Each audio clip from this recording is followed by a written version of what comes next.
IIT JEE 2002 के rank 1 है ना, पूरे ऑल ओवर इंडिया रैंक 1 था और सर का नाम है दुकाराम चौधरी। इतने वेरिएशन है पीवाईक्यू में, इतने टाइप के क्वेश्चन पूछे जा चुके हैं कि आप वहां करते हो प्रैक्टिस तो आपके कंसेप्ट में क्लैरिटी आ जाएगा। बहुत सोर्सेस फॉलो मत करो, तो एक सीट सिक्योर करना है। अभी आपको साइंटिस्ट नहीं बनने हैं, अभी आप रैंक 1 ला पाओ, ये बहुत मुश्किल वाली बात है, इस बात को समझो। सो हेलो मेरे प्यारे बच्चों, आई होप आप सारे लोग बहुत अच्छे होंगे और अपने सपने के पीछे बिल्कुल जोरों शोरों से लगे होंगे बच्चे। मैं आपका आईवी सर आप सभी का स्वागत करता हूं केजीएस जेई के यूट्यूब चैनल पे। सो बच्चे, आज का बहुत ही इंपॉर्टेंट टॉपिक है। जो भी बच्चे ड्रॉप लेते हैं, है ना, फर्स्ट ड्रॉप, सेकेंड ड्रॉप, उनके बारे में बात करेंगे बच्चे कि उनका क्या स्ट्रेटेजी होना चाहिए, किन बातों पर ज्यादा फोकस करना चाहिए, तो उनके बारे में बच्चे आज बात करेंगे। सो आपका स्वागत है एक नए सेशन में, जहां हम लोग बच्चा डिस्कस करेंगे। क्या डिस्कस करेंगे सर? कि ड्रॉपर से आईआईटीएन तक का सफर कैसे तय करना है। ड्रॉपर से आईआईटीएन, जी हाँ बच्चे, हर साल बहुत बच्चे ऐसे होते हैं जो ड्रॉप लेते हैं और उनका आईआईटी में सिलेक्शन भी होता है। बट कुछ एक बातें हैं, कुछ आपको बातें समझनी चाहिए, जिसको आप फॉलो करोगे तो आपका बेहतर से बेहतर रैंक आएगा। सो बच्चे, बात करते हैं।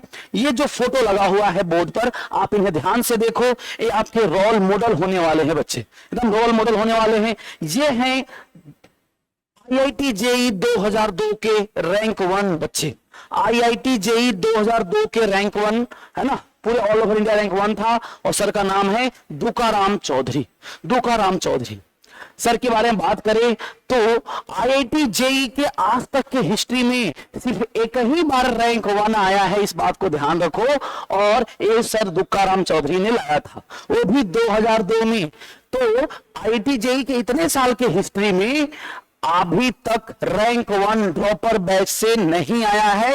एक पहली बार आया था, ना उसके पहले आया था, ना उसके बाद आया है। मतलब पिछले 23 साल से ड्रॉपर बैच के बच्चे रैंक 1 नहीं ला पाए हैं। तो डरने कोई बात नहीं है, रैंक 1 नहीं आती है, टॉप 10 में आते हैं, टॉप 100 में आते हैं, टॉप 1000 में आते हैं। सिलेक्शन रेशियो, जो अगर मेरे से पूछो कि सर ड्रॉपर बैच में सिलेक्शन रेशियो क्या रहता है, तो ड्रॉपर बैच में सिलेक्शन रेशियो इवन 12th से पैरेलल ही रहता है, लगभग बराबर ही रहता है। इवन मैं बोलूं तो सिलेक्शन ज्यादा ही रहता है। हाँ, रैंक बहुत अच्छा नहीं आ पाता है, क्योंकि ड्रॉप बच्चे वही लेते हैं जिनका 11 12 थोड़ा वीक रहता है, जिनका फर्स्ट अटेम्प्ट में सिलेक्शन नहीं होता है। तो बच्चे आज यही डिस्कस करेंगे कि अगर रैंक 1 ना सही तो रैंक 100 कैसे, रैंक 1000 कैसे, और कैसे अपना एक आईआईटी में सीट सिक्योर करेंगे जब हम लोग ड्रॉपर बैच में है। तो बिल्कुल बच्चे बात करते हैं, स्वागत है आप सभी का। सबसे पहले बात करेंगे कि डेप्थ ऑफ कंसेप्ट, है ना, कि क्या सर हम लोगों को डेप्थ में जाना चाहिए क्या? मैं बोलूंगा नो, और बिग नो बच्चे, इस बात का ध्यान रखना। आप ड्रॉपर बैच में हो और अभी से देखो, एक और मैं वीडियो बना चुका हूं ड्रॉपर बैच का, है ना, और स्ट्रेटजी का जरूर देखना, केजीएस जेई के यूट्यूब चैनल पर ही है बच्चे। अबाउट 15 दिन पहले आसपास आया था, उसमें बताया था कि अगर टेस्ट में कितने नंबर आ रहे हैं तो कैसा स्ट्रेटजी होना चाहिए, कितना पढ़ना है, कहां से पढ़ना है, वो वीडियो आप जरूर देखना। ये उसी सीरीज का दूसरा वीडियो है बच्चे, है ना। तो डेप्थ कंसेप्ट को फॉलो करना है या नहीं करना है? मैं बोलूंगा बिल्कुल नहीं करना है डेप्थ में कंसेप्ट। क्यों सर? अभी आपके पास गिन चुन करके सिर्फ 6 महीने बाकी हैं। कितने? 6 महीने। सर अभी जुलाई चल रहा है, जनवरी में आपका एग्जाम है, 6 महीने लगभग और 10-15 दिन और बचे हैं आपके पेपर में। तो उसमें डेप्थ में जाओगे बच्चे तो लगभग लगेगा 4 साल, है ना, 2 से 3 साल लग जाएगा तैयारी करने में, प्रिपरेशन करने में। और आपके पास बचा कितना है? बचा हुआ है सर सिर्फ और सिर्फ 6 मंथ बचा हुआ है, 6 मंथ बचा हुआ है, इस बात को ध्यान रखना है। तो जब 6 मंथ ही बचा हुआ है तो क्या कर सकते हैं सर? तो क्या कर सकते हैं? आपको डेप्थ में नहीं जाना है कंसेप्ट की, आपको सारे चैप्टर्स का जो ओवरव्यू है, जो नोट्स हैं, उसी बातों को अच्छे से पढ़ना है। डेप्थ में नहीं जाने का मतलब एक कतई नहीं है कि आपको पढ़ाई नहीं करनी है, पढ़ाई कम करनी है, कतई नहीं बच्चे। डेप्थ में जाने का क्या मतलब है कि आप एक ही कंसेप्ट को मल्टीपल सोर्सेज से फॉलो करने लगते हो, अलग अलग बुक से फॉलो करने लगते हो, उसी बेस पर ढेर सारे क्वेश्चन प्रैक्टिस करने लगते हो, वो नहीं करनी। डेप्थ का मतलब ये है और तैयारी का मतलब ये है कि ड्रॉपर बैच में आपको जो भी चीजें पढ़ाया जा रहा है, जब ट्रस्ट योर क्लास टीचर, वो बातों को सबसे पहले प्रायोरिटी देकर के सॉल्व करना है, उस बातों को सबसे पहले समझने की कोशिश करना है, बहुत मल्टीपल बुक नहीं फॉलो करना है। डेप्थ का मतलब ये है एक ही टॉपिक पर बहुत सारे क्वेश्चन सॉल्व नहीं करने हैं फिलहाल के लिए। अगर आपका एक बार सिलेबस कंप्लीट हो जाए, आपके पास टाइम बचे तो आप कर सकते हो। सपोज कि आपका सिलेबस नवंबर दिसंबर में कंप्लीट हो रहा है, तब आप घर पर बैठ के कर सकते हो, या फिर सिलेबस आपका कंप्लीट हो गया दिसंबर में तो आप अप्रैल शिफ्ट के लिए डेप्थ में प्रैक्टिस, नंबर ऑफ क्वेश्चन ज्यादा प्रैक्टिस कर सकते हो। अभी बहुत ज्यादा करोगे तो टाइम नहीं है, जो 4 चैप्टर ही हो पाएंगे अच्छे से, बाकी चैप्टर छूट जाएंगे। और ऐसा है नहीं बच्चे कि 2-4 चैप्टर अच्छा होने से आपका सिलेक्शन हो जाए, या ऐसा भी नहीं है कि 2-4 चैप्टर वीक होने से आपका कोई सिलेक्शन रोक दे। तो इस बातों को ध्यान रखना है। आई होप समझे हो कि डेप्थ कंसेप्ट को फॉलो करना है या नहीं करना है। मैं टू भी बता रहा हूं बच्चे, है ना, टू बी फ्रैंक, नहीं फॉलो करना है। आप जो भी क्लास टीचर पढ़ा रहे हैं उसका ओवरव्यू लेते रहो, उस नोट्स को अच्छे से पढ़ो। नोट्स में वो सारी चीजें हैं जो आपको जेईई में आ सकता है। आई होप आप इस बात को समझे होगे। और मेंस के बाद एडवांस के लिए फिर से आपको तैयारी करनी होगी, तो वहां पर फिर से आपको टाइम मिलेगा 1-1.5 मंथ का, है ना, तो वहां भी आप कर सकते हो। तो अभी थ्रूली सारे चैप्टर्स को अच्छे से पढ़ो, उसको अच्छे से रिवाइज करो, है ना। और आगे मैं बात करूंगा कि पीवाईक्यू भी सॉल्व करने होते हैं, तो उस पीवाईक्यू को क्या करना है बच्चे, सॉल्व करना है ना। देखो यहां पर पीवाईक्यू को भी मैं बात करूंगा कि सर क्या क्या फिर करने हैं, क्या क्या फिर करने हैं। तो अगला टॉपिक वही है बच्चा कि स्टॉप फॉलोइंग मल्टीपल सोर्सेस, है ना। मल्टीपल सोर्सेस मतलब, है ना, मल्टीपल बुक्स हो जाएगा आपका, बंद करो बच्चा। आपके पास मल्टीपल टीचर हो जाएंगे, बंद कर दो बच्चा। अगर आपको सिलेक्शन चाहिए तो मैं बता रहा हूं बिल्कुल ये सब बंद कर दो। मल्टीपल क्वेश्चंस हो गए, मल्टीपल मॉड्यूल्स हो गए, तो बच्चे ये सब आपको कम करना होगा, बंद करना होगा। क्यों सर? बच्चे सपोज कोई एक चैप्टर ले लेते हैं, कोई भी एक चैप्टर ले लेते हैं, सपोज कि एटॉमिक स्ट्रक्चर चैप्टर ले लिए। बच्चे आप एक टीचर से पढ़ोगे तो एक ही क्वेश्चन आएगा, और 4 से पढ़ोगे तो भी एक ही क्वेश्चन आएगा। तो ऐसा तो है नहीं सर कि 4 टीचर से पढ़े हैं तो क्वेश्चन 4 आ जाए। ऐसा होता तो मैं बिल्कुल बोलता पढ़ लो।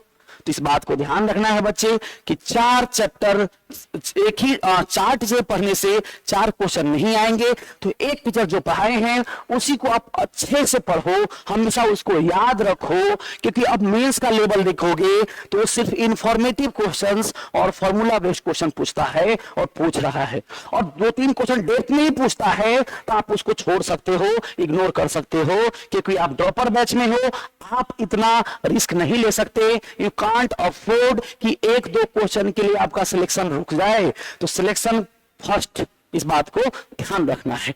तो मल्टीपल सोर्सेज बच्चे फॉलो करना बंद करो, उतना टाइम भी नहीं है। अगर आप 11th में होते तो थोड़ा सा कर भी सकते थे, हालांकि मैं 11th के बच्चों को भी इस बात के लिए मना करता हूं।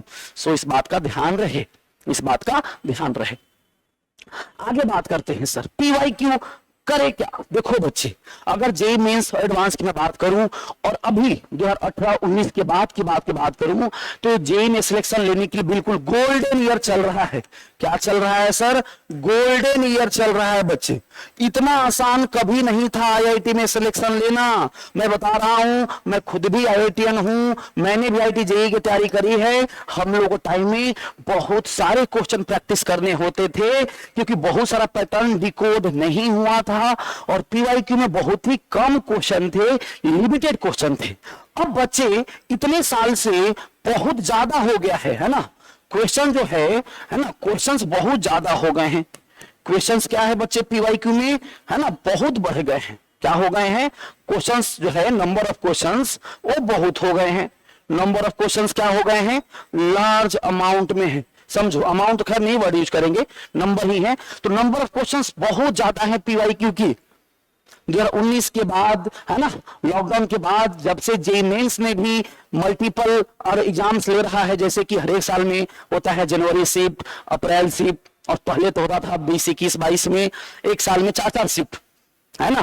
तो इतने क्वेश्चंस आ गए हैं कि आप नोट्स करो और नोट्स के बाद आप प्रैक्टिस के नाम पर पीवाईक्यू कर लो, है ना। पहले मेंस कर लो, टाइम बचे तो एडवांस कर लो, है ना, और नहीं बचे तो एडवांस बाद में कर लेना बच्चे। मैं बता रहा हूं इतने वेरिएशन है पीवाईक्यू में, इतने टाइप के क्वेश्चन पूछे जा चुके हैं कि आप वहां करते हो प्रैक्टिस तो आपके कंसेप्ट में क्लैरिटी आ जाएगा, आपके सारे उस पर बेस्ड फॉर्मूले याद हो जाएंगे, आपकी समझ बढ़ जाएगा, और लगभग आने वाले एग्जाम में भी उसी के आसपास के क्वेश्चन दिखेंगे।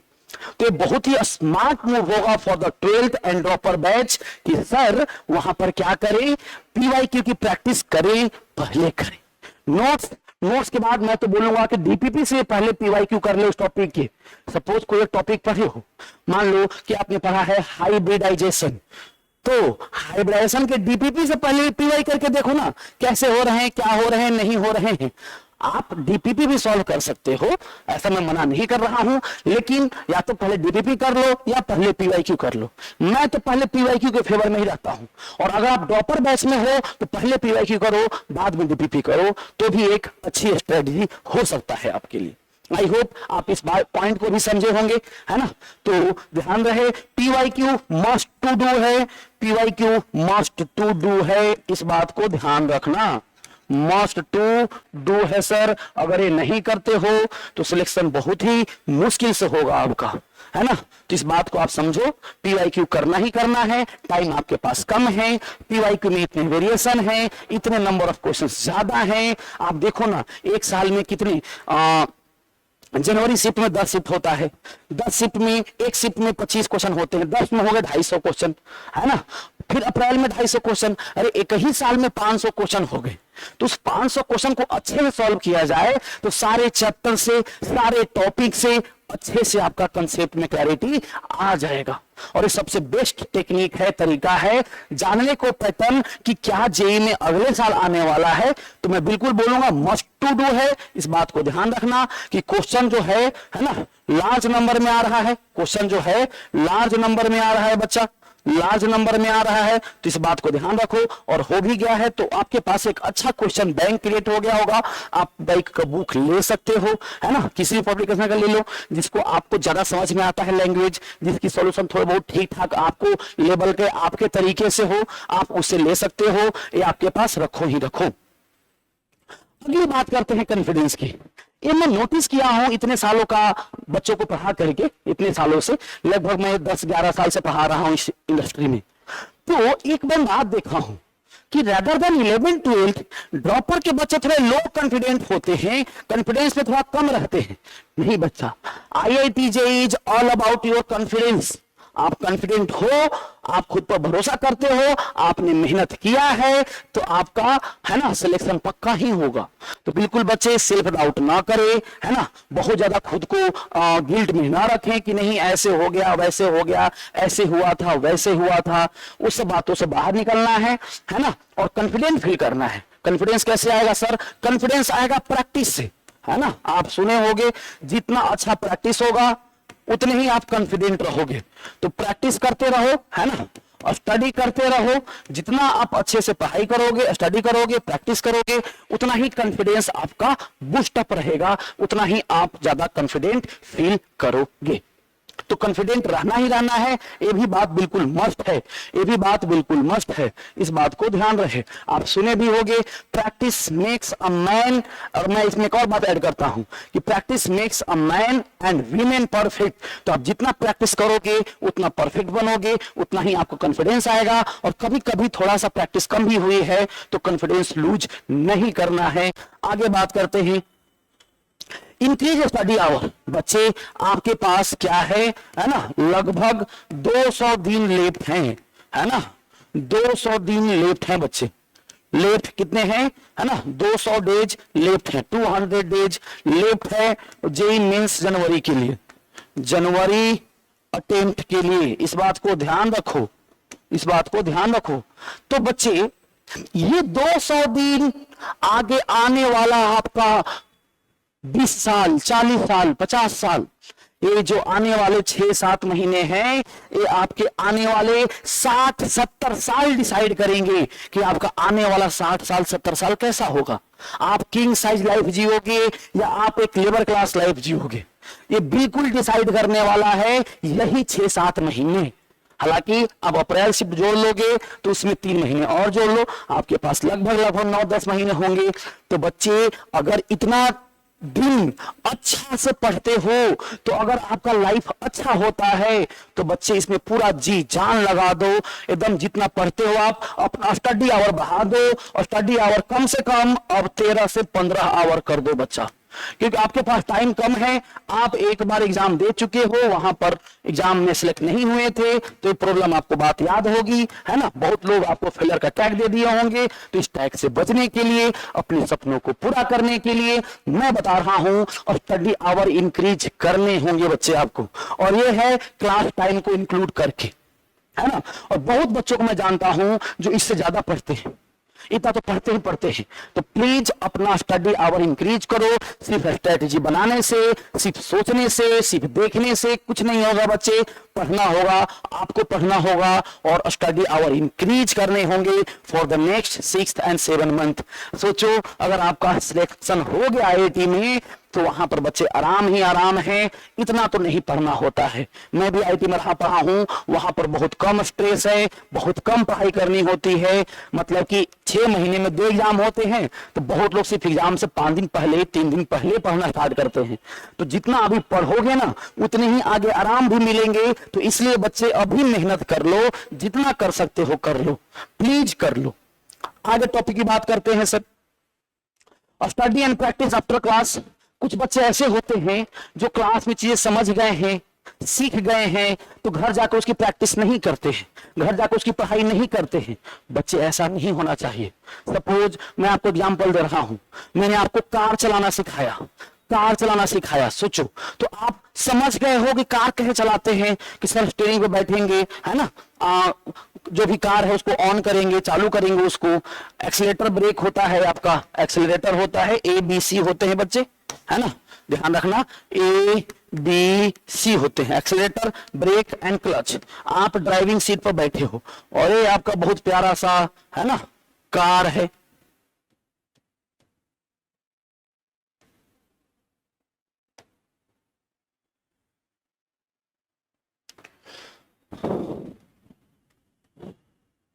समझो आप सीख गए हो, यहां आप बैठे हो, आप कार चलाना समझ रहे हो कि कार चलाते हैं, चालू करते हैं, फिर क्लच दबाते हैं, धीरे धीरे क्लच छोड़ते हैं, एक्सीलेटर धीरे धीरे लेते हैं, ऑटोमेटिक है तो गियर भी चेंज नहीं करना होगा, और आप आगे बढ़ते हो, धीरे धीरे बढ़ते हो, और आप, है ना, अच्छे चलना है आपको धीरे धीरे।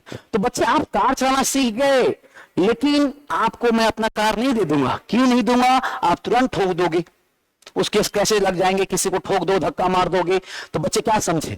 आपने क्लास में कार चलाना समझा है, सीखा नहीं है। आपको कार चलाना प्रैक्टिस करना पड़ेगा, रोज रोज थोड़े टाइम के लिए प्रैक्टिस करना पड़ेगा, तब जाके आप कुछ महीनों में परफेक्ट या थोड़े बहुत ठीक ठाक हो पाओगे ड्राइविंग में। बच्चा सेम है पढ़ाई, सेम है पढ़ाई। अगर क्लास के बाद आप उस सेम क्वेश्चन को सॉल्व नहीं करते हो, क्लास के बाद उस सेम कंसेप्ट की आप रिवाइज नहीं करते, आप पढ़ाई नहीं करते, है ना, आप प्रैक्टिस नहीं करते, अगर आप रिवाइज नहीं करते, तो बच्चे आप ये बात समझ लेना कि क्लास में आप कितने भी अच्छे पढ़ते हो, कितने भी तेज हो या वीक हो, सिलेक्शन तो बहुत मुश्किल से ही होगा। तो प्लीज घर पर जाकर क्लास के क्वेश्चंस को सॉल्व करें, दोबारा 3री बार 4थी बार तक करें, और प्रैक्टिस करें, रिवाइज करते रहें, इसको बात को ध्यान रखना है। अदरवाइज, है ना, बहुत बच्चों को मैं देखा हूं कि क्लास के बाद की सब क्लास में तो समझ में आ गया था, तो घर पर करने की जरूरत नहीं है। करने की जरूरत है, आप समझे हो, आप सीखे नहीं, फाइनल एग्जाम में बैठोगे, वहां गलतियां ज्यादा होने लगेगी, तो इस बात का ध्यान रखना है। चलो, सबसे पहले आपका टारगेट होना चाहिए कि, क्या टारगेट होना चाहिए सर? कि आपको पहले सिलेक्शन लेना है। क्या लेना है? सिलेक्शन।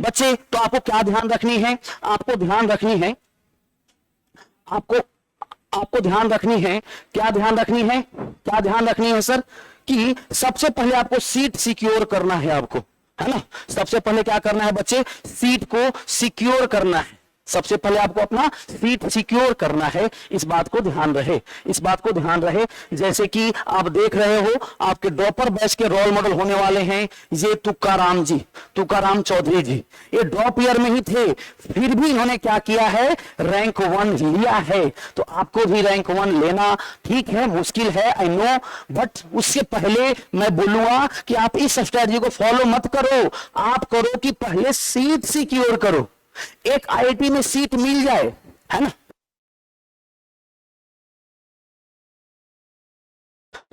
बच्चे, सीट सिक्योर करना है, रैंक 1 आना होगा तो आ जाएगा, इस बात को समझो, अगर रैंक 1 आना होगा तो रैंक 1 आ जाएगा, आप पहले अपना सीट सिक्योर करो, क्योंकि आप रैंक 1 लाने जाओगे, आप 300 में 300 नंबर लाने जाओगे तो बच्चे मुश्किल हो सकती है ना, ये स्ट्रेटजी सही नहीं है, मुश्किल हो सकता है। तो ध्यान रखो कि अपना एक सीट सिक्योर करो, लिमिटेड पढ़ाई करो, प्रैक्टिस उस तरीके से करो, बहुत सोर्सेस फॉलो मत करो, तो एक सीट सिक्योर करना है। अभी आपको साइंटिस्ट नहीं बनने हैं, अभी आप रैंक 1 ला पाओ, ये बहुत मुश्किल वाली बात है, इस बात को समझो।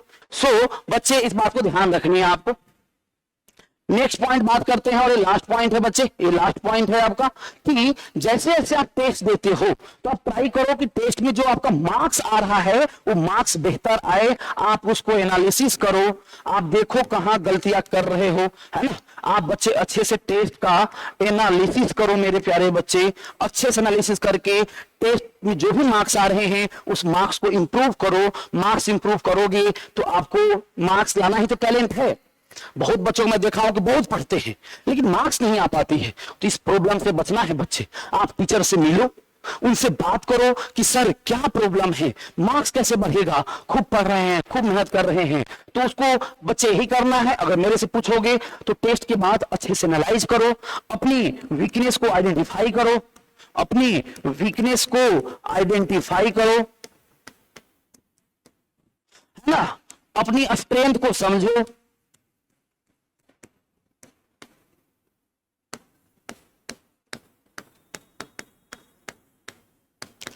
अपनी बच्चे मिस्टेक्स को, है ना, मार्क करो, mark your mistakes, mark your mistakes, जो भी आप गलतियां करते हो बच्चे, है ना, अपनी गलतियों को मार्क करो। जैसे कि कुछ कैलकुलेटिव एरर होते हैं, कुछ कंसेप्चुअल एरर होते हैं, कुछ आप करेक्ट इनकरेक्ट में गलतियां करते हो, तो बच्चे उस गलती को मार्क करो कि गलती कहां हो रही है और उसे सुधार करो, तो नंबर बच्चे यहां से बढ़ेंगे। इस बात को ध्यान रखो आप लोग, आप इस बात को ध्यान रखो।